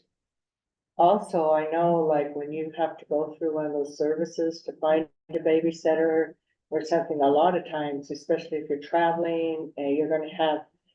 You could make that a money maker probably without a lot, but then that money that you're getting from letting people go to dinner, letting, go to, you know, if they come over for the Moab Music Festival and they can have their kids at the park, but they can't have them at Star Hall. If they knew they had somebody to babysit them, I know my daughter in Salt Lake spends, $24 an hour is what, if you get somebody through one of those. So that is That's the least. We would need Yeah. to charge much more. Yeah, our all-in cost for. employees Then, is probably then, 26, 27 on average. then that could be But we then can funneled back Yep. into helping with. Yeah, The we talked about that a little subsidies, bit. for Yeah, sure. exactly. That's been actually, it's a good point, because that's been an issue with the music festival, is some of the workers putting on the festival. That has been an issue, and we've talked about kind of up in the model where we bring daycare to the site, so the workers check in on their little ones, but they are able to do the staging and all the stuff, because that's been a real challenge. Well, it's Yeah. the same, Outer Bike, actually, like, when I first started, cause I had a little baby then, I'm like, oh, we need a babysitter. And a bunch of dudes showed up with no kids. But if, but I think that there are some, like, it's almost like, if you guys, as you grow, if you had capacity or depend, you know, it has to work financially. But if I said, okay, I am gonna have a babysitting tent at Outer Bike, and it's 3 days, and parents are gonna sign up in advance, and we'll know exactly how many kids are gonna be there, and I'm gonna contract it out. Sure. How much do you need to make that happen? I mean, it could start to be almost an event service too. That could actually work because we knew the demand ahead of time. Right, We could staff Plan it. for it. Yeah, like Yeah. it's When definitely. they go to buy Is that tickets, the it's number also, of do you need tickets? childcare? yeah, exactly. This And money you- to the ticket. I mean, is that the number we should size with? It's like Yeah, IKEA, yeah. you can drop the kid off while you're. So I think, That's the number.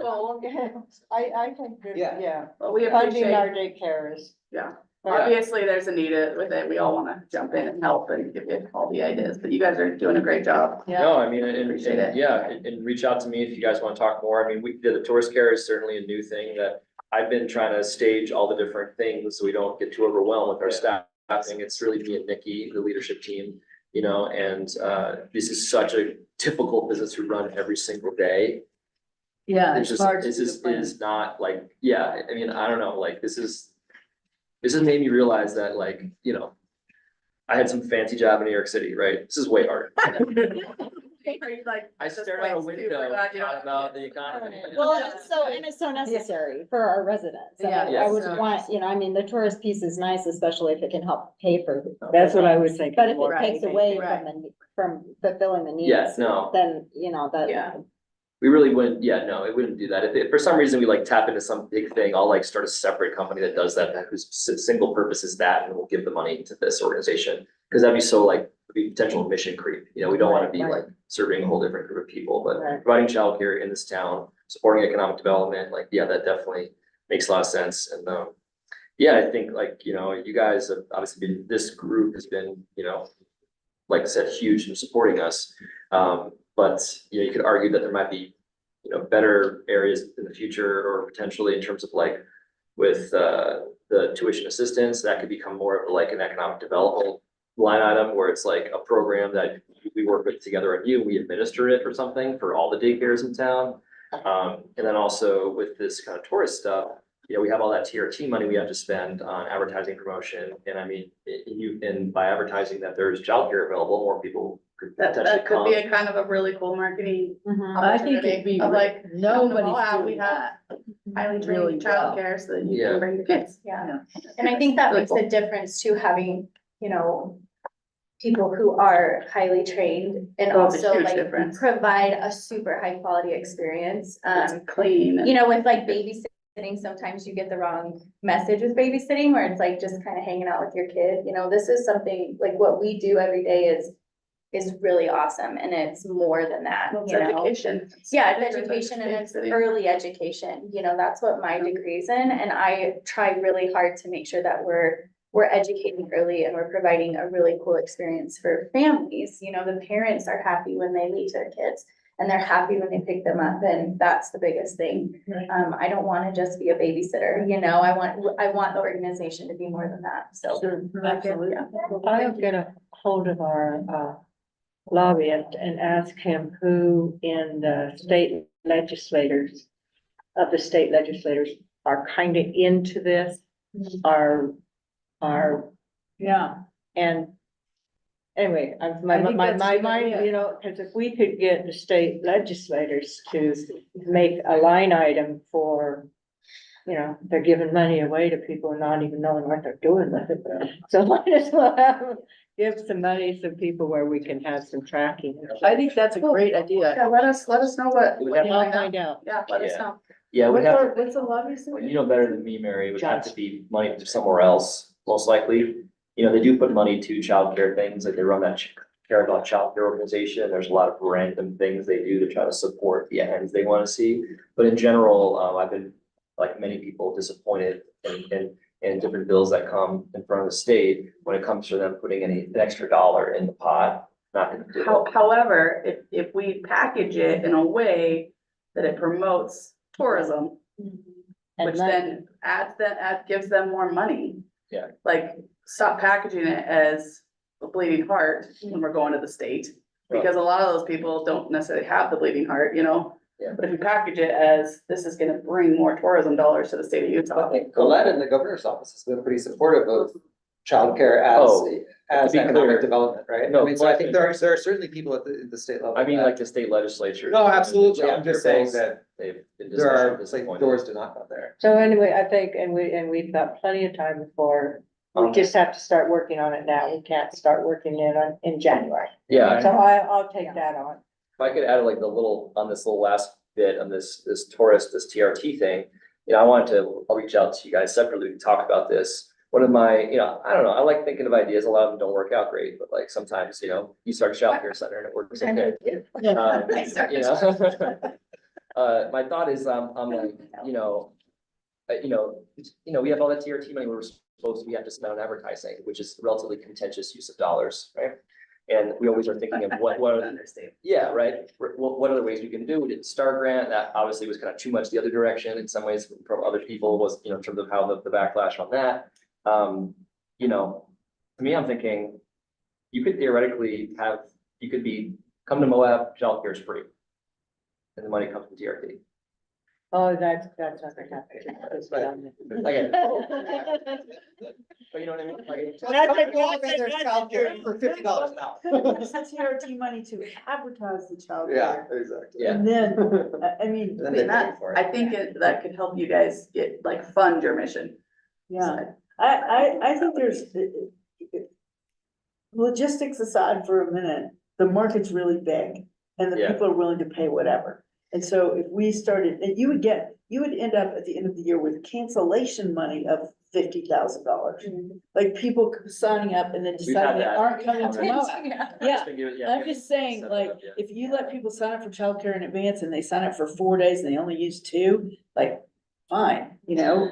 So whatever, I think it could be really profitable, but You could in look your at grant time- money saying the first day is free for tourists. I don't think we need to get. Can I make a suggestion on it? Or, I mean, I'm stepping into this and I don't quite understand the whole thing.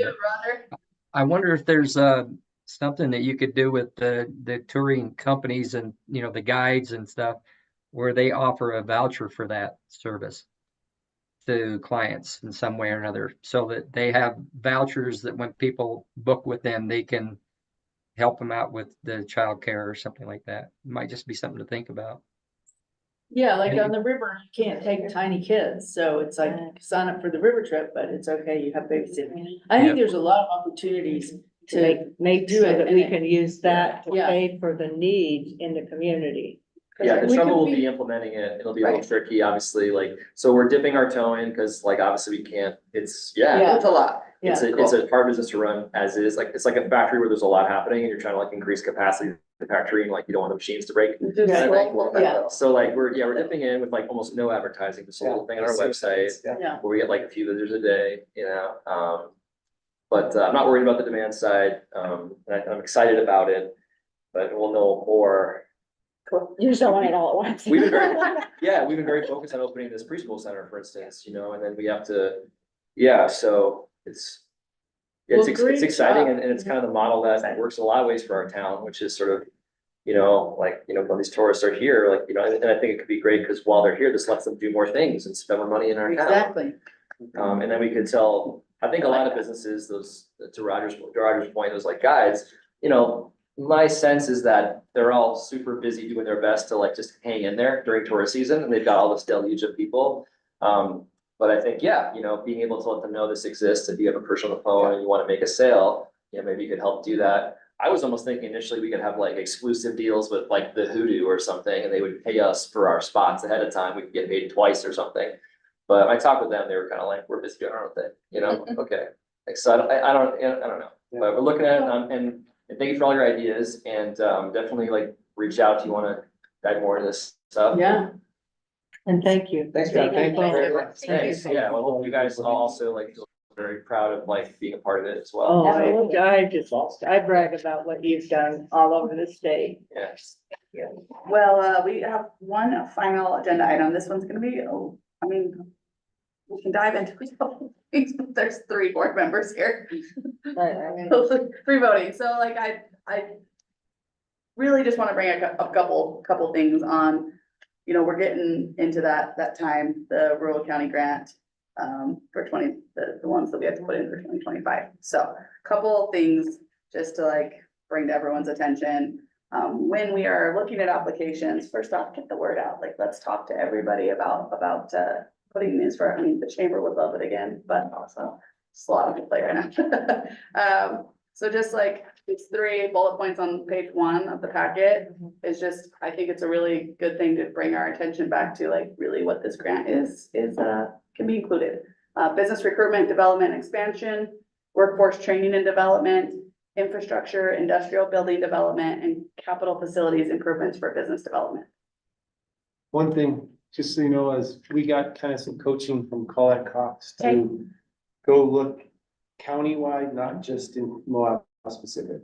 So we've already had a meeting this morning where we started discussing what needs to be done in Thompson, what needs Water. and just, That's what I mean, it basically is, but we have some Well, specifics now. Good, but because they starting applied to a lot for the STAR grant, and we wanted to approve them, but we're like, yeah, we approve this until you. so we are trying, but you're right, get the word out, we need to know what are the opportunities and needs, so we Green can River. start prioritizing. Right. Is that a grant? Are we at a Grand County? Yeah. They were totally a grant. So, I should know that.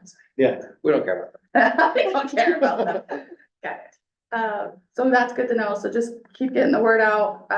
So we are the annual reporting portal. So on page 2, the important dates for us to really talk about. Annual reporting portal opens May 15th when we have to start getting the reporting for 2024 grants, what the use is for. So, as one thing I know, we're taking on quickly and meeting with Sky, so that we are prepared for reporting for the chamber's sake. Is this I'm guessing that was the report that we're submitting for the childcare portion of the.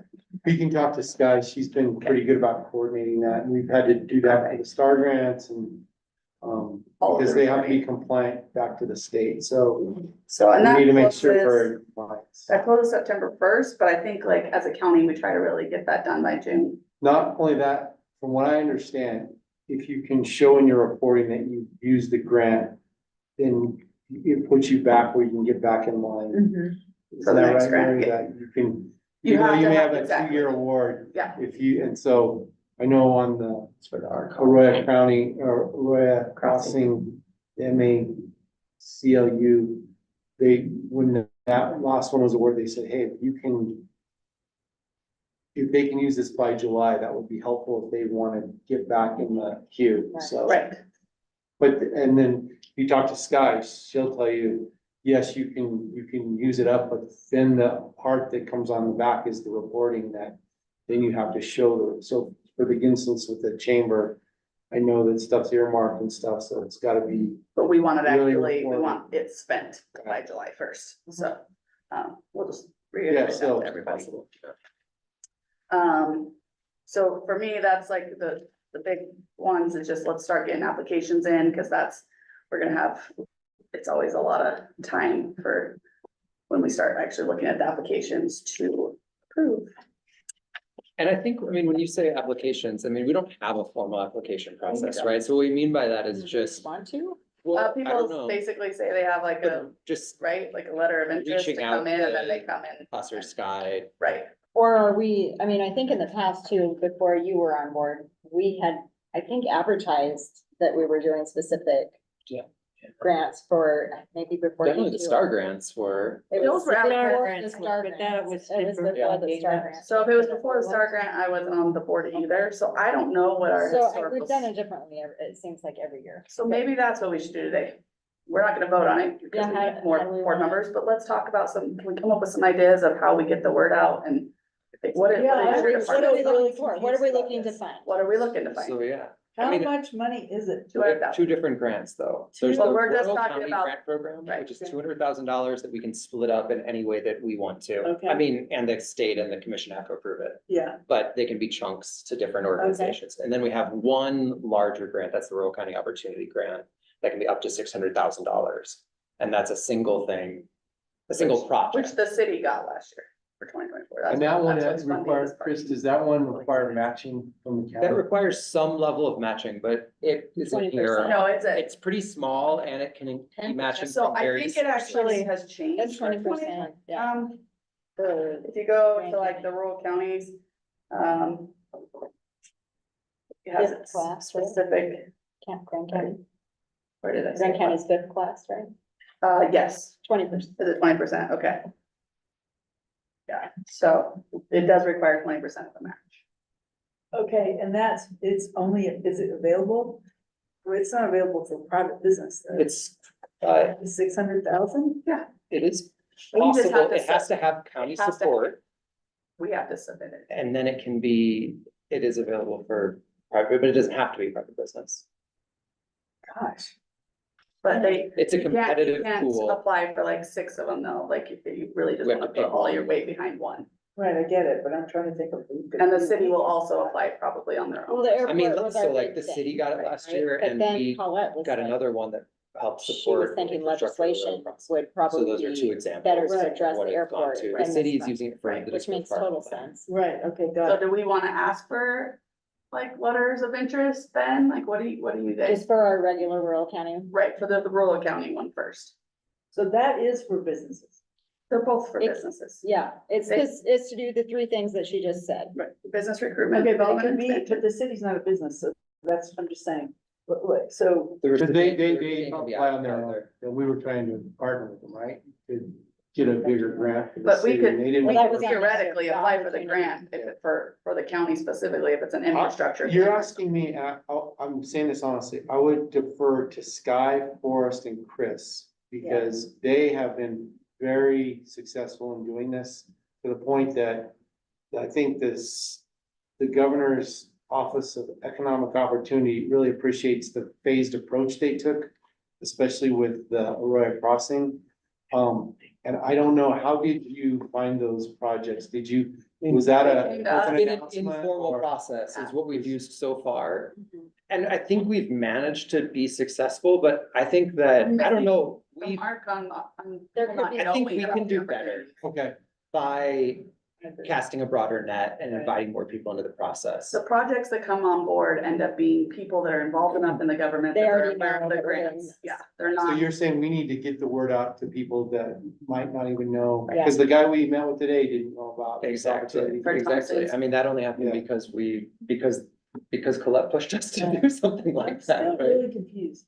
Oh, Who can receive them? yes, So there's the two different grants again, but Right. the end recipient can be a private entity. We have examples Just of Google that. it tells you all the rules. It can be a Yeah, government entity. the packet. Or it could be a Qualified- non-profit entity. thank you. Yeah, it's in the Okay, packet It's in too. the packet, I read it today. Yeah. Business recruitment. So, Okay, but see the qualifying. We will So figure it's- out what we can do that doesn't get us, that is compliant. Right. Well, we should- don't yeah, wanna get- exactly. Well, in the We don't wanna get opportunity, 1,000 applications No. either, but we would love some projects that. are But we gonna got make a 1,000 difference. now, we could start. I mean, I don't Well, think it like- has to be a formal application Right. process. It just, we could a Put out letter of request interest. For letters of interest. Yeah, interest, like letter of And then, interest. and then the. They Like have an to executive email session. Sky a letter of Then Yeah. follow up with those who are Well, we interested. present it to the EDAB. See if it But works. then I think we Yeah. need to have some kind of a process of how we choose what we're, Well, that's this board. right, We're but gonna, I mean, Chris, do you think an So, like, when we executive did the summary, STAR you know, grants, what's 'cause your- that what's the was Goal of your project. horrific. Which is like, Yeah. yeah. It was a lot. So when we did the STAR grants, we did an Excel spreadsheet and all of us on our own time had to go through and read the letter of interest and then score them. right, And so then- we'll have a scoring system. Right, of and then some sort. everyone brought in the for the scoring and letters we had like 2 full day intense meetings that were like talking about why we scored them that Well, way. just so that we can show why we end up choosing what we choose. But Right. these are not private. If I wanted to open a salsa company tomorrow, I can't apply for one of these grants. Yes, you can. You yourself get it. cannot unless Right. the county endorses you, But it would say the county left myself. then you can. Then the county will apply. Then you would come to this board and you'd say, So- here's my plan. Right. So a brand new business could apply and we would be investing in a brand new business. They're Well, you, bringing- the Or way the grant, expansion of an existing. I think the way the grant would see it is you're investing because you're creating 20 more jobs. Right. Or you're, Yeah, you have Yeah. to. or What you're, value or are you're you creating something bringing? that feeds the economy. The local grant. Good And I economic think we would value. have to ask Colette and the governor's office Right. how they would feel about Private such a, well, I don't think it's We've done necessarily it's private private or entities not, all but the- it's such, So like if such a specific Synergy, one. I'm just making stuff Yeah. up like thin air. If Synergy said, we're gonna start making a whole nother line of supplements, we need another factory. And we need a grant of And we're gonna- 300,000 and towards we're a going to $1 million employ- building that we're gonna build, or $5 million building that we're gonna build, that's gonna eventually employ 100 more Right. people. Yeah, And they we're might gonna say, oh, look, they're gonna employ. Absolutely. Okay, so we gotta find, That totally so we fits the gotta bill. find something that's like, so, but that's different than, getting a grant for Arroyo Crossing. I mean, it That's a is, different but type what of they a do track. is they come say, we would like to be part of this grant. And we choose all the projects that equals $200,000, and then we submit a grant proposal to the state saying, this is what we're gonna do with the money. Okay. And I get Arroyo- that, I just Arroyo understand Crossing- the parameters, like, No, no, and Arroyo, because I struggled with this too. okay, Now, Arroyo Crossing, the way that became a qualifier is that is supporting local workforce housing. That's Got not it. building VRBOs, it's Right. building workforce housing with the deed restrictions sort of. and stuff. So that's how that Our project. grant says, one of the limiting factors to economic development in Got the it. county is availability of housing for our workforce. This is a project that specifically addresses that. yeah, Therefore. Same with I get childcare, that, same I with get childcare. yeah, I see that get the as a- child, I get the supporting business part. I'm just trying to figure out like a direct grant to a private Which we've business done, owner which we've done. is sort of Well, interesting. the chamber We've got, done several of that's them. where our. But that's big enough, grant so came then we from. gave but yeah, but so we gave that to a nonprofit. So it's like any entity, for-profit, nonprofit. So before the STAR government, grant, the it's grants we did was, Blowing we my ended up mind with that like it's so big. we ended up I mean, giving a usually you are a like. whole bunch it of must smaller be- ones. yeah. So Okay. like a whole bunch of Pretty cool. businesses and it Kind of like a micro. it was a lump sum small, almost. yeah, it was We a did smaller have a grant micro grant. and a whole lot of people took $200,000. advantage of it. Basically automatically. But then we had to go And the through the whole scoring 600,000 of what they were. $600,000 grant is a competitive one. Right. So we may or may not We're get it, comparing- depending on the quality of our Yeah, application. There's, but they both have pools of money at the state level. So but one's We buy dedicated. land with it? Well, that would be a thing, right? Well, So you got the I don't rural think so. opportunity grant and you have a need for more childcare centers or whatever. All those things take infrastructure. I mean, that could be another thing down the road for the opportunity grant. Well, the opportunity grant is one project that we submit. And so the rural county grant comes first. We have to decide that first. But it's not, it's only like a month later that we have to do We that. need So they're to like right on top of each other. buy a private jet that we can fly in and out of our airport, picking people up and. That would be super helpful. I don't think I can get that. Not for the six. Oh, yeah. But, you know, so really, I think that's probably the best thing for us today is just saying like, okay, we need to come up with a process. We need to get go the find word the out. people that want it. Yeah. Exactly. Right, and how do we do that? Yeah, Okay. so Because we literally met with a guy today that we had to explain what it was. can we advertise it and put it Through like, your department, like. Let's find, if we can, we should do that, yeah. Okay. I don't know the rules, so let's talk to Colette and say, what's the best way to. how to get the word out? Okay, yeah, Yeah. I don't, yeah, I mean, We I did think it's up before. to us at the county level to We did decide. that. about Your it. department, I mean. So is the They town, did advertise it. They they're advertise submitting, it. Okay. better. like they're. Yeah, I still. know. Yeah. Okay. Yeah, If they- yeah, That we I'll were send accepting out. applications. Yeah, Do we'll we have any information on that we can share with the board for next month? I think that we doing hope now. that there will be more information by I next think the month. important Today thing was is an. just to make sure that people applying understand what it has to meet, the guidelines that it has to meet. 100%. Well, I'm trying to think about who to recruit to Yeah. apply, and I'm still kind of confused, but I'm We're working on it. looking for Well, let me good ask it a different way. opportunities that economically advance our county. There Private, were non-profit, projects that correct. didn't get to, Well, like the Submitted, the right? Moab Free That Health hadn't Clinic, gotten we funded? did not yeah. fund their And request. actually, I think We it did was go more, for the leans more TRT towards one. business than But yeah, nonprofit, really. absolutely. It Right. it traditionally I mean, has. it's Yeah, it all wants aimed to at- be. They fill a different niche, but Business investment, Yeah. and this is all coming through previously known as GoEd. But like I've said, like when Wabi's ready to go, they probably have a good chance of getting some sort of grant because they are a community resource center. But if they apply as a thrift store, they're never gonna get it. Yeah, I mean, one of the ways I think about this is like, this is one of the. I've been trying to convince them to rebrand. That's right? not tied to. Yep, tourism. just take away the word thrift store. It doesn't mean that it can't. Community resource But it center. basically, like, we have the TRT money to do certain amount of- Yeah, yeah. This And it's probably one of sounds the very goals effective left to that we everyone on can my. do As much big review of what's community. Weird. All right. Board meeting. Okay, so Okay, that's this where we're at. ties, I'm just gonna throw this out there to make it even more confusing. It has slightly to do with USU. The idea of having a, we were calling it, what are we calling it? SBDC, No, the recreation, Oh, like a program? the institute. Institute. So we were talking about that our USU campus could have a recreation institute. And then, we started looking at already the recreation things that exist at USU. And how they go, the gateway community thing and the outdoor products, you can get a degree in outdoor product design. There are all these different components of USU that kind of exist. But like, as a public lands institute, or an outdoor recreation institute.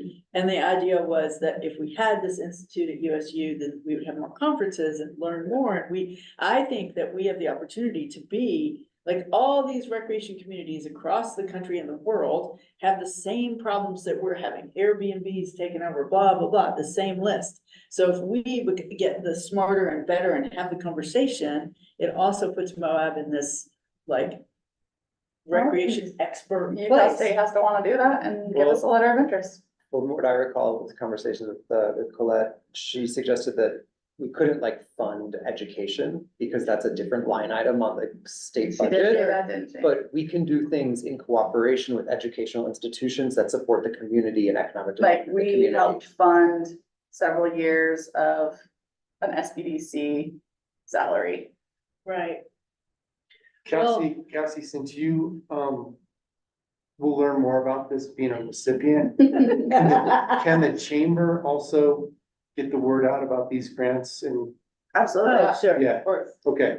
But Yeah, we I can put it on think our- we gotta do a little better job though of explaining it because it's so broad that I think a lot of business chamber members are gonna be like, But that's the thing, is I Send them think to the they, website. yeah, That's send them where to the that is, where website, it is. it's All clear right. as mud, Where I learned it. but so send them to the go, website. okay.